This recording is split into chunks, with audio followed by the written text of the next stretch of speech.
Welcome back to Dronacharya IAS YouTube channel. I am doctor दमन बेनीपाल और आज इस वीडियो लेक्चर में हम एक काफ़ी इंपॉर्टेंट टॉपिक डिस्कस करने वाले हैं which is national logistics policy. Now as we all know recently government ने नेशनल लॉजिस्टिक्स पॉलिसी 2022 लॉन्च किया है। तो इस वीडियो लेक्चर में हम सबसे पहले समझेंगे कि लॉजिस्टिक्स क्या है, what is logistics and what is the importance of it. Logistics की ज़रूरत क्या है एंड अगर हमें इस चीज़ का आंसर मिलेगा तभी हम समझ पाएंगे कि गवर्नमेंट ने जो नेशनल लॉजिस्टिक पॉलिसी लॉन्च की है उसका एम क्या है। Because when we see the target is to achieve the quick last mile delivery. India के लास्ट माइल तक क्विक डिलीवरी इंश्योर हो सके, that is the prime objective of the national logistics policy. Along with that जितने भी transport related challenges हमारी economy में है उसे यहाँ पे एंड करना भी एक बड़ा टारगेट है। नाउ इकोनॉमी में बिजनेस ग्रोथ एंड डेवलपमेंट में लॉजिस्टिक्स का बहुत इम्पोर्टेंट रोल है। इंडिया में किस लेवल पे लॉजिस्टिक्स जो है वो कॉम्पिटिटिव है, किस तरह की परफॉर्मेंस चल रही है वो हमें यहाँ पे जानना होगा। किसी भी इकोनॉमी में टारगेट ये रहता है कि हमारी जो लॉजिस्टिक्स कॉस्ट है वो रिड्यूस हो सके। तो इंडियन गवर्नमेंट की क्या स्ट्रैटेजी रही है जिससे कि हमारी लॉजिस्टिक्स कॉस्ट रिड्यूस हो, वो भी हम यहाँ पे देखेंगे। Will cover in detail this entire national logistic policy as well. What are the key building blocks of this policy that we should need to know? We'll cover that all. And इस तरह की policy के implications क्या होंगे। India में अगर हमारे पास नेशनल लॉजिस्टिक पॉलिसी आ रही है तो उसके इम्प्लीकेशंस क्या होंगे। That's all what we are going to cover in this video lecture. And as I said this entire topic is very important specially from GS paper 3 perspective.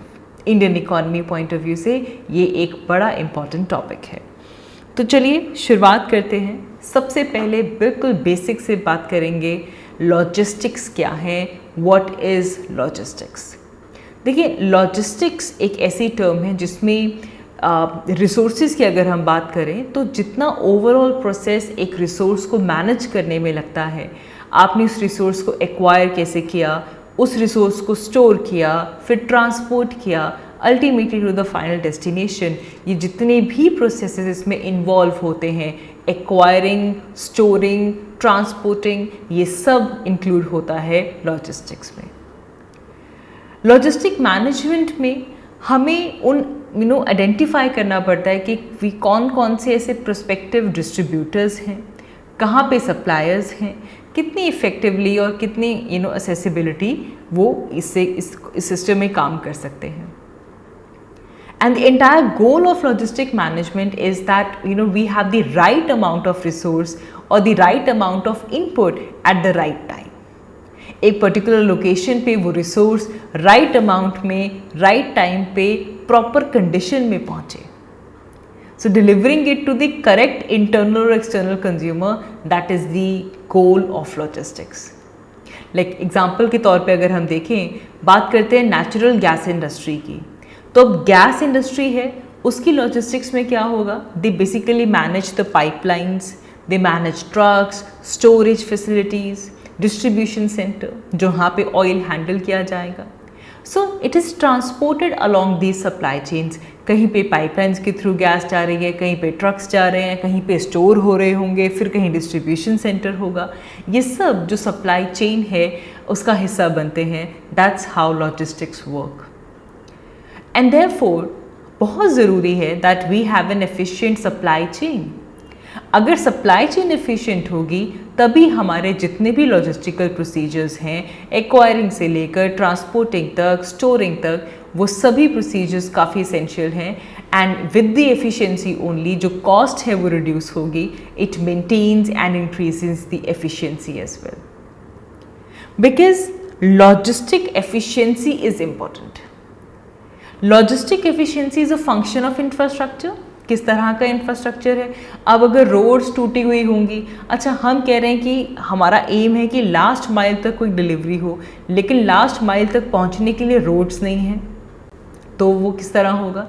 इसीलिए हम कहते हैं कि लॉजिस्टिक्स एफिशिएंसी अचीव करने के लिए वो कब होगी, because it is a function of infrastructure. हमें इंफ्रास्ट्रक्चर डेवलप करना पड़ेगा। We also should have robust services, digital system हो, भाई हमें पता चले। आजकल आप सपोज कुछ भी चीज़ ऑर्डर करते हैं, you track it in real time कि आपका ऑर्डर कहाँ जा रहा है, कितने टाइम तक आ पाएगा। You need digital systems for that, you need the services, you need processes, regulatory framework, and along with that on top of it we need human resource which will manage the logistics. अगर logistics अच्छे नहीं हैं, ultimately इसका effect deliveries के ऊपर होगा।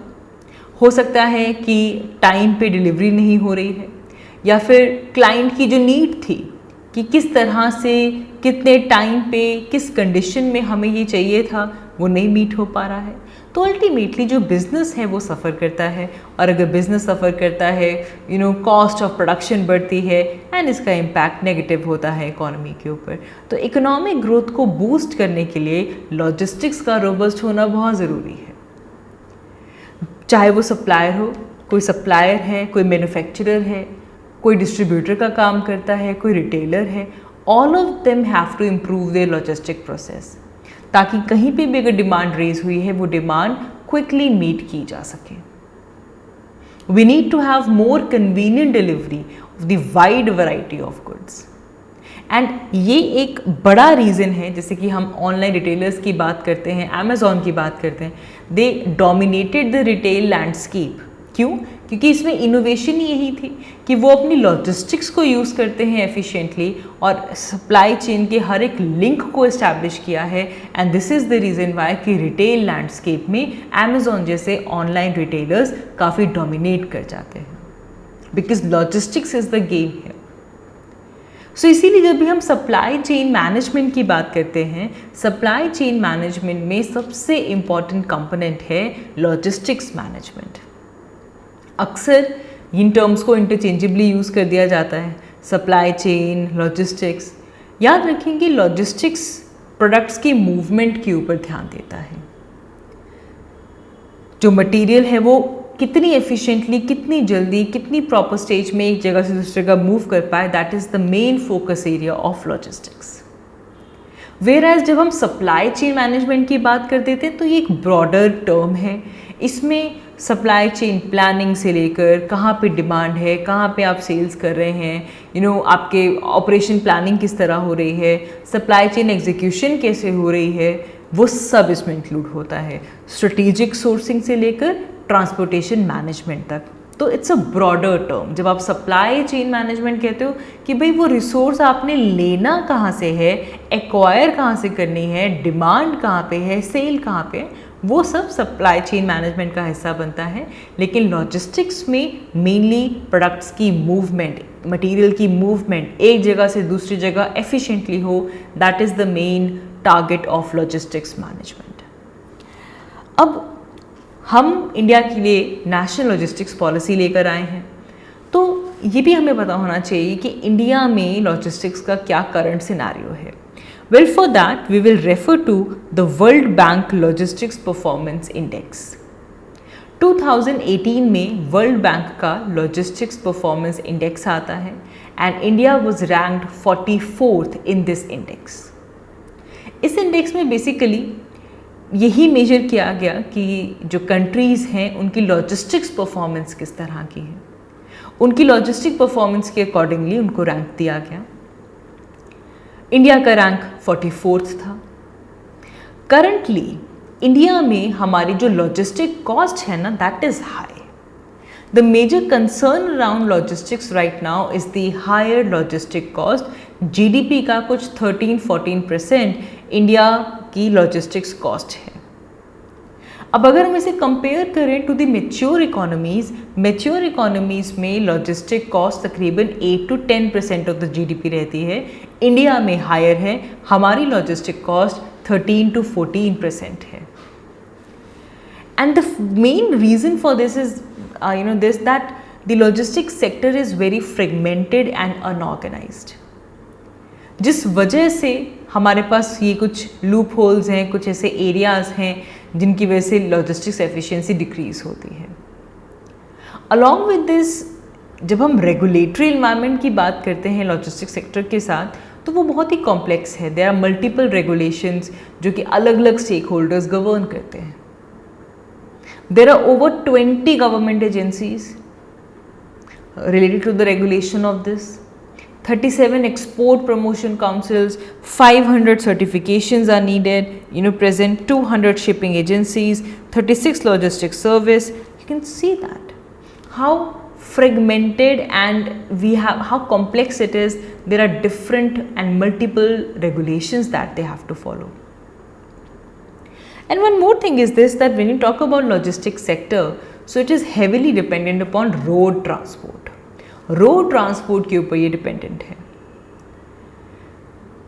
And waterway connected, उसमें हमारे पास उतनी एफिशिएंसी नहीं है। तो इंडिया में लॉजिस्टिक्स मेनली रोड के ऊपर डिपेंड करता है, ट्रक रोड्स पे मूव करते हैं।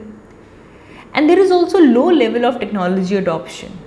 जो अलग अलग स्टेक होल्डर्स इन्वॉल्व हैं, टेक्नोलॉजी अडॉप्शन उतनी ज़्यादा हाई नहीं है। फिर अनप्रेडिक्टेबिलिटी बहुत ज़्यादा है। इस अनप्रेडिक्टेबिलिटी की वजह से जो इनडायरेक्ट कॉस्ट है वो काफ़ी बढ़ जाती है। The poor first and the last mile connectivity ये लॉजिस्टिक्स कॉस्ट में ऐड कर देती है। एंड क्योंकि इंडिया की लॉजिस्टिकल कॉस्ट ज़्यादा है, इसीलिए हमारे जो एक्सपोर्ट हैं वो महंगे हो जाते हैं। हम क्योंकि अब अल्टीमेटली जो फाइनल प्रोडक्ट बनेगा उसमें ये सारी कॉस्ट इंक्लूड होंगी। तो जब लॉजिस्टिक्स कॉस्ट ज़्यादा होती है तो इंडियन एक्सपोर्ट की जो कॉम्पिटिटिवनेस है वो भी रिड्यूस होते हैं। एक्सपोर्ट महंगे होते हैं तो कम खरीदे जाते हैं। It reduces the competitiveness.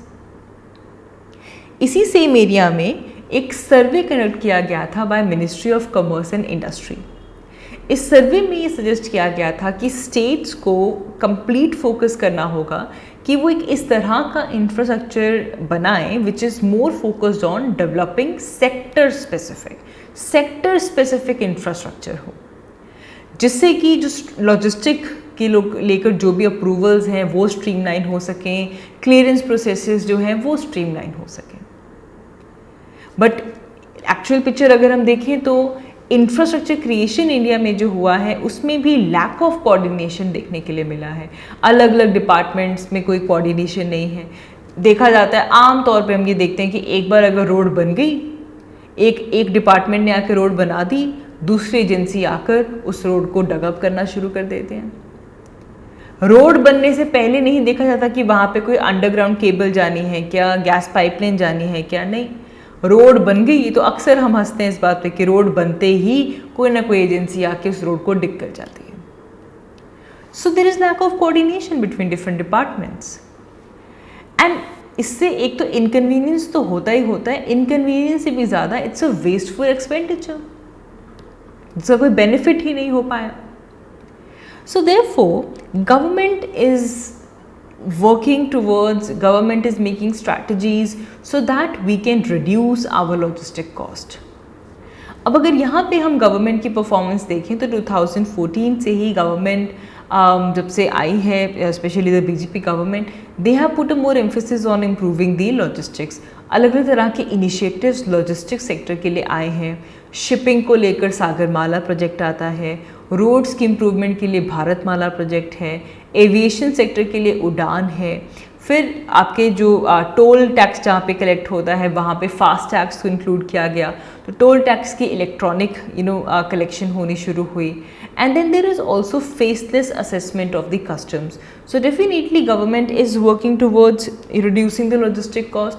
फिर लास्ट ईयर अक्टूबर 2021 में PM Gati Shakti national master plan for multi modal connectivity launch होता है। ये तो PM Gati Shakti is a essential digital platform. इसमें इंडिया की अलग अलग ministries, basically 16 ministries of India, जिसमें रेलवेज़, रोडवेज़ सब आ जाते हैं, ताकि मिलकर प्लानिंग की जाए, एक कोऑर्डिनेटेड इम्प्लीमेंटेशन हो जितने भी इंफ्रास्ट्रक्चर कनेक्टिविटी प्रोजेक्ट्स हैं। तो इस पीएम गति शक्ति से एक पब्लिक और बिजनेस कम्युनिटी को एक इन्फॉर्मेशन मिलती है कि कौन से एरिया में कौन सा प्रोजेक्ट आने वाला है। बाकी बिजनेस हब्स को भी इससे जानकारी मिलती है। तो इससे जो इन्वेस्टर्स हैं उनको भी एक इंसाइट मिलती है कि वो कहाँ पे इन्वेस्ट करें, how to plan for their business at a particular location, ताकि अलग अलग सेक्टर्स के बीच में जो सिनर्जीज हैं वो एनहांस हो पाए। इकोनॉमिक जोन्स हैं हमारे पास, कहीं पे टेक्सटाइल क्लस्टर है, कहीं पे फार्मास्यूटिकल इंडस्ट्रीज़ हैं, कहीं पे डिफेंस कॉरिडोर है, electronic park, industrial corridors, fishing cluster, agri zones, ये सब बनाए गए हैं। And this all of these will be covered, ये जितने भी इकोनॉमिक जोन्स हैं इनको कवर किया जाएगा, इन तक जो कनेक्टिविटी है उसे इम्प्रूव किया जाएगा ताकि जो लॉजिस्टिक्स कॉस्ट है वो रिड्यूस हो और इंडियन बिजनेसेस और कॉम्पिटिटिव बन पाएँ। And therefore government launched national logistics policy. ना अब इसका अगर हम ऑब्जेक्टिव देखें तो अब देखो सेम लाइन पे पीएम गति शक्ति स्कीम आती है जिसमें जितने भी प्रोसेसेस लॉजिस्टिक्स में इंक्लूड होते हैं, digital service, regulatory framework, infrastructure में जितना भी इंक्लूड हो रहा है उन सब की एफिशिएंसी को इम्प्रूव करने की बात हो रही है। एंड नाउ जो नेशनल लॉजिस्टिक्स पॉलिसी लॉन्च किया गया था इन सितंबर 17 लास्ट मंथ, ये एक बहुत ही लॉजिकल स्टेप है। इससे हम जितना भी लॉजिस्टिक इकोसिस्टम है उसको लेकर एक कॉम्प्रिहेंसिव एजेंडा हमारे पास आ पाएगा। And we have two main visions here, एक तो हो जाएगा नेशनल लॉजिस्टिक पॉलिसी जो कि लॉजिस्टिक्स के ऊपर फोकस कर रही है, और एक है गति शक्ति जो कि इंफ्रास्ट्रक्चर के ऊपर फोकस कर रही है। तो दोनों को मिलाकर लॉजिस्टिक्स के लिए एक डबल इंजन ग्रोथ आपको देखने के लिए मिलेगी। And that is the vision of it. The vision of national logistic policy is to develop a technology enabled logistics which is integrated, which is cost effective, cost efficient. This logistics system has to be resilient, sustainable, and ultimately जो unpredictability है हमें उसे reduce करना होगा। We need to get that trusted logistic ecosystem in our country. All of these factors will contribute towards our growth. It will accelerate India's growth and it will promote inclusive growth. Targets की बात करें तो पहला target यहाँ पे रखा गया है कि हमें ओवर नेक्स्ट 5 ईयर, अगले 5 सालों में इंडिया की जो लॉजिस्टिक कॉस्ट है उसे 5% ऑफ द जीडीपी से लेकर आना है। We have to reduce it. 5 सालों में 5% लॉजिस्टिक कॉस्ट जो है वो डिक्रीज करनी है, ये पहला टारगेट है। दूसरा टारगेट जो वर्ल्ड बैंक का लॉजिस्टिक परफॉर्मेंस इंडेक्स था जिसमें हमने बात की थी कि इंडिया का रैंक 44th था, द सेकेंड टारगेट इज कि हमें हमारी रैंकिंग वहाँ पे इम्प्रूव करनी है। एंड बाय 2030 हमें टॉप 25 कंट्रीज के अंदर आना है। इट इज ऑल्सो एमिंग कि हम एक data driven decision support mechanism बनाएं जिससे कि अल्टीमेटली जो इकोसिस्टम है, लॉजिस्टिक इकोसिस्टम है, वो एफिशिएंटली वर्क कर पाए। So it is basically the decision support is based on data. It is also aiming कि जो लॉजिस्टिक सेक्टर है उसकी जो कॉम्पिटिटिवनेस है उसे बढ़ाया जाए। एक अलग अलग रेगुलेशंस की बजाय we should have a unified policy environment and जितने भी इंस्टीट्यूशनल मैकेनिज्म हैं उन सबको यहाँ पे इंटीग्रेट किया जाए। इस पॉलिसी का एक बड़ा टारगेट ये भी है कि जितने भी लॉजिस्टिकल इश्यूज आते हैं, चैलेंजेस आते हैं, उनको रिड्यूस करें। लॉजिस्टिक कॉस्ट रिड्यूस होगी तो एक्सपोर्ट्स बहुत ग्रो करेगा, स्मॉल इंडस्ट्रीज को फ़ायदा होगा, and all the people who are working with this sector will also be benefited. It is actually paving the way for India to become a hub of logistics, जहाँ पे अलग अलग तरह के मोड्स यूज़ करके, मल्टीपल मोड्स यूज़ करके एक integrated transportation हो जो कि सीमलेसली वर्क करे। And for that we need technology, we need such processes as well as the skilled man power who will be engaged in this. तो prelims perspective से यहाँ पे जो इंपॉर्टेंट चीज़ है वो 4 बिल्डिंग ब्लॉक्स हैं, rather 5 building blocks mainly, 5 building blocks. One is IDS, integration of digital system. Second is ULIP, Unified Logistic Interface Platform. Third is ease of logistic services. Fourth is system improvement group. And fifth is comprehensive logistic action plan. ये major building blocks हैं of our national logistics policy. अब यहाँ पे पहली चीज़ अगर बात करें integration of digital system की, तो basically we have 30 different systems of 7 departments जिनको आपस में इंटीग्रेट किया जाएगा।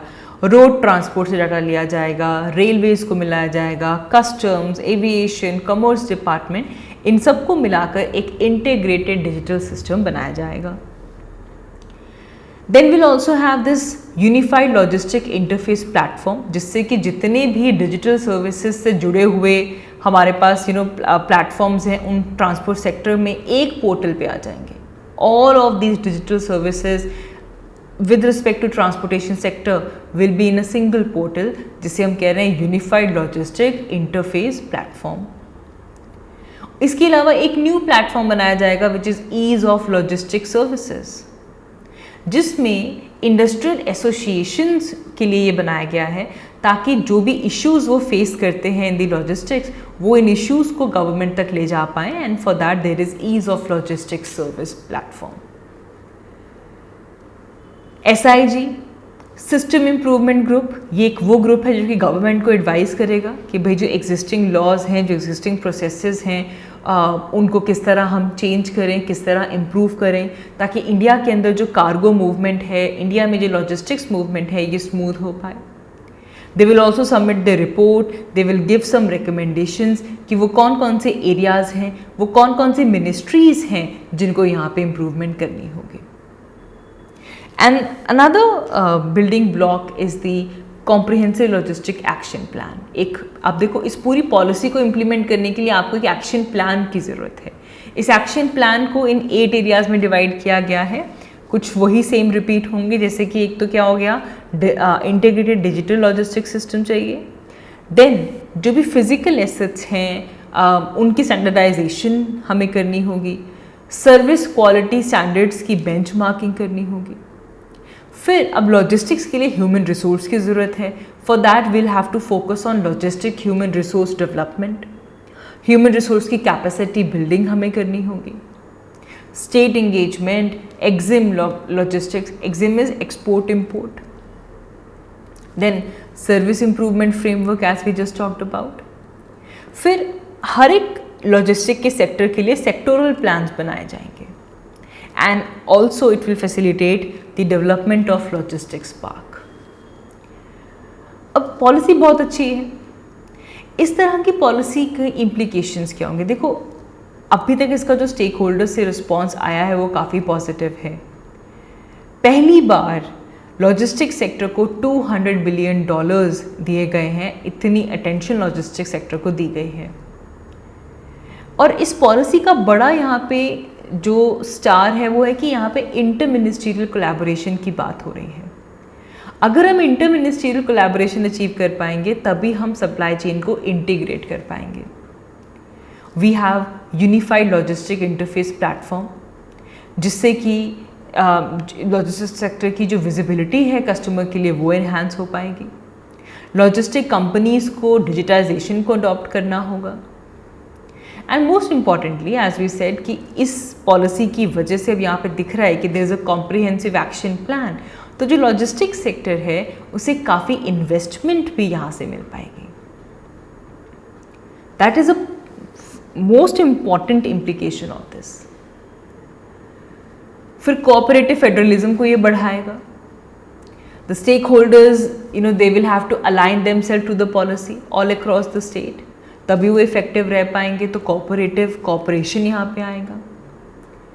एंड यहाँ पे बड़ा एक और चीज़ है कि हम जब आप पढ़ते भी हैं हम देखते हैं कि इवन कंट्री में भी जब हम लॉजिस्टिक्स की बात करते हैं we talk about eco friendly and cost effective inland waterways, कि भाई वाटरवेज पे ट्रांसपोर्टेशन हमें करनी है, लेकिन nothing has happened as remarkable.